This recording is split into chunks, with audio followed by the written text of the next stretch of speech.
He does invent words, and well, BFG invents words, which is a lovely idea. He's like Shakespeare in that way. I'm used to dealing with words that are invented and freshly coined and loved for their sound, the very quality they make of consonants and vowels, as much as for their meaning. In fact, in BFG, often you don't really know exactly what a word means. It's probably not in the dictionary, but you understand what it means. You feel what it means from the sound of it, and I like that.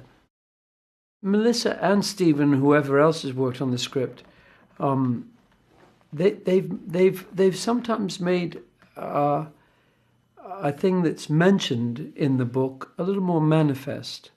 So they've a little bit more of there's a little bit more of an experience of catching dreams. That is described in the book, and books are good for description. That's an enjoyable part of reading a book. You're imagining the whole thing anyway.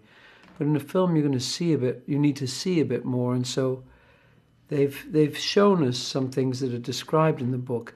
They've also added a little bit more of a landscape to the story. They've added some more twists and turns, and made it a little bit more dramatic, in a good way, I think.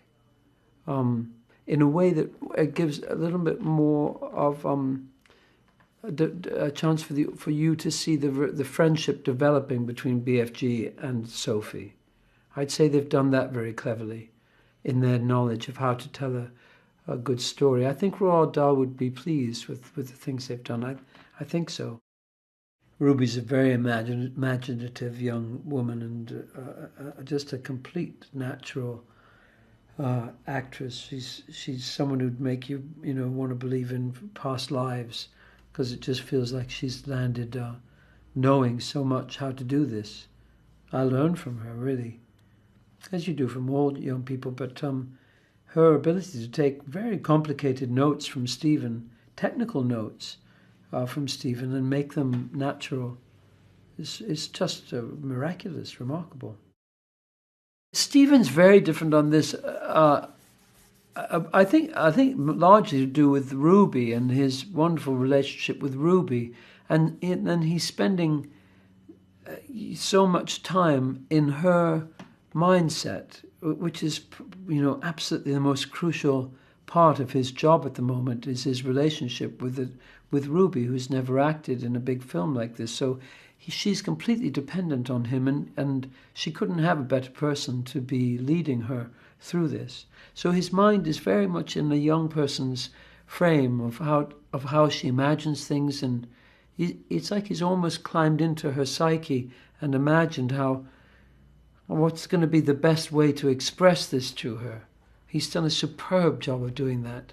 You feel they really understand each other, and increasingly he's able to be quite quick and demanding with her, and she knows he adores her, and so they've developed very quickly that kind of ideal relationship of trust that's enabling them to go into much more complicated and subtle situations. It'll be a big challenge to see whether the technology can deliver me, particularly a mocap character, to be as real and believable as this very vital young girl, Sophie, that Ruby's playing. Whether that's the love story, the friendship that's at the heart of the film. So it's a very good project to be exploring this marriage of technology and old-fashioned filmed actors. If that works, then that's a big new step. There's lovely, lovely talk and ideas about dreams for young people in this story. That's a wonderful aspect of the story. And just the animation of plants and animals, and that the whole world has a consciousness, which is what science is finding out now, even at a cellular level, that the universe is actually conscious. And BFG knew that all along. So in that way, it's a timely film, because I think that's a major step for us to make as a species on the planet, to realizing that we're not the only beings that are conscious. far from it.